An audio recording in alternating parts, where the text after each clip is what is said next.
रात गहरी थी। बस का अंतिम ठहराव सुनसान सड़क किनारे से गुजर गया और शब्बाहिम अकेला उतरकर उस मिट्टी की खुशबू में खो गया जो उसे बचपन की कहानियों तक वापस खींच रही थी।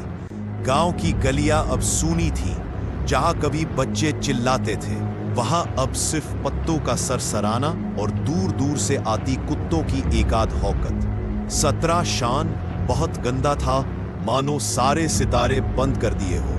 ठंडी हवा उसके गालों से टकराई और उसने अपनी कॉलर ऊपर कर ली। दादाजी का घर गांव के आखिरी किनारे पर खड़ा था, वही घर जिसमें उसने अपने सबसे पहले सालों की खुशियां देखी थी, अपने पहले डर, पहली हंसी और दादाजी की गूंजती हुई आवाज, बेटा डर को समझो पर उसे अपने ऊपर हावी मत होने दो। अब वही घर सुनसान था, टूटी खिड़कियों और झूलती हुई दरवाजों के साथ, पर किसी अजीब वजह से वह उसे बुला रहा था, जैसे किसी ने उसकी यादों में चिर फंसकर कहा हो, आजा। वह दरवाजे के पास पहुंचा तो धातु की जंग लगी कुंडी टूटे तारों से झूल रही थी। उसने धीरे से धक्का दिया, लकड़ी करकराई और दरवाजे ने गूंजते स्वर में खुलकर अंधेरे को अंदर छोड़ा। अंदर की हवा सड़ी सी सीलन और नारियल तेल की खुशबू का अजीब मिश्रण लेकर आई।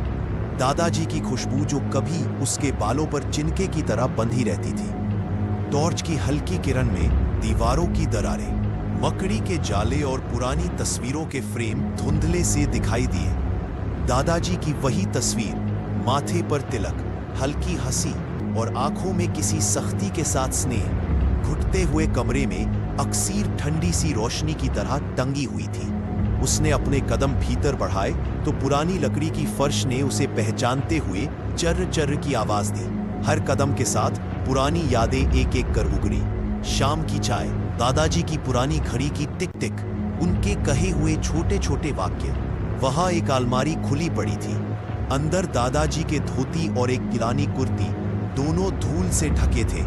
एक कोना ऐसा था जहां किताबों का ढेर गिरा पड़ा था। एक किताब उठाई, दादाजी की लिपटी हुई डायरी नहीं थी पर कुछ पुराने अखबार के कटिंग्स थे, जिन पर गांव की खबरें और एक छोटा सा लेख, स्थानीय निवासी का आकस्मिक निधन, आकस्मिक हृदयगति या कुछ और नाम पढ़ते ही उसके होठों पर ठहर गई हंसी घुलकर सांस में बदल गई।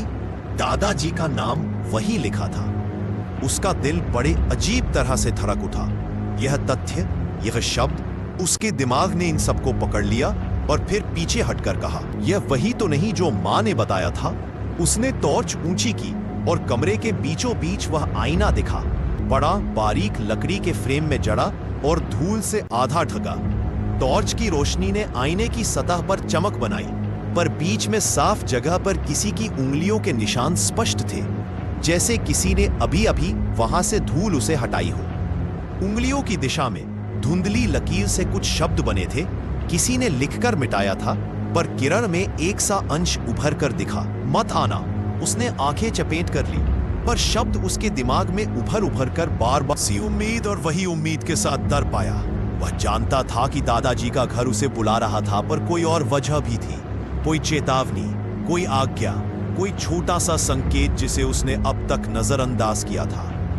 ऊपर भागने की आवाज अचानक छत की दिशा से आई, हल्की सी थक थक, पर उस थक थक में एक सबका बोझ था, जैसे किसी का कदम धीरे धीरे अपने ही समय में चल रहा हो। उसकी सांस घुटने लगी।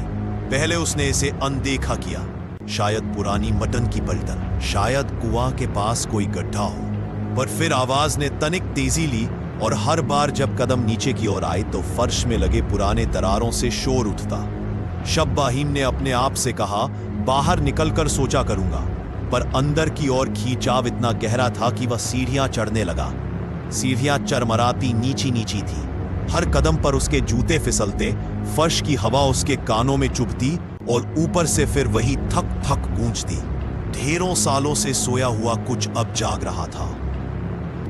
ऊपरी मंजिल का दरवाजा आधा खुला था और जैसे ही उसने उसे धकेला, कमरे में एक अजीब सी ठंडी शीतलता आई।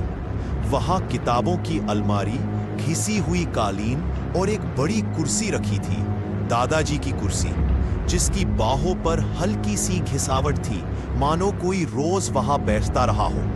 उसके सामने वही आईना था।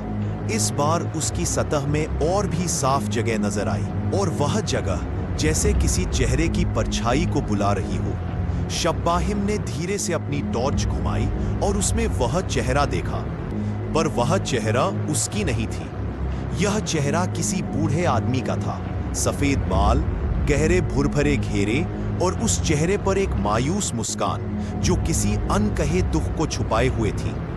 दादाजी की परछाई आईने में मौजूद थी, पर कमरे में कोई वास्तविक उपस्थिति दिखाई नहीं दे रही थी। उसका दिल जैसे ठहाका मारकर रो पड़ा। यह क्या था? क्या वह सचमुच वहां थे? हाँ दादाजी, पर सिर्फ आईने में, और आईना ऐसे दिखा रहा था मानो वह अभी अभी पीछे मुड़कर उससे कहना चाह रहे हों कुछ ऐसा जो तुरंत फुरत में रहस्य से भरा हो। शब्बाहिम ने अपनी सांस संभाली और फुसफुसाकर कहा, दादाजी।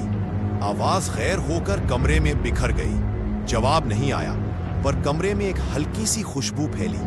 नारियल तेल की वही पुरानी सौंधी सी महक जिसे वह बचपन से जानता था।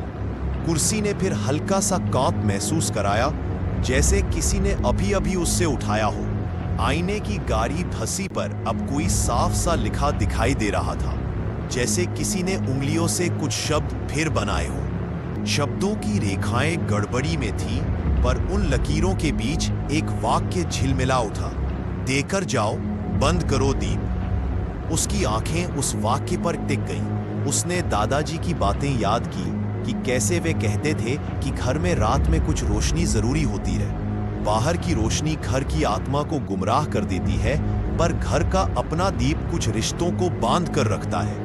वह बात अजीब तरह से अब उसके कानों में घूमने लगी। क्या दादाजी ने सच में कुछ ऐसा छोड़ा था जो कि जलता था और जिससे किसी की आत्मा बंधी हुई थी?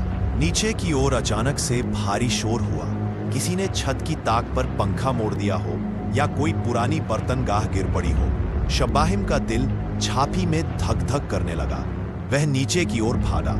नीचे उतरकर उसने देखा कि आंगन में दिए की लकड़ी का छोटा सा स्टैंड पड़ा था, और उसमें राख में अभी अभी ही जलने की निशानियां थीं। पर दीप क्या था?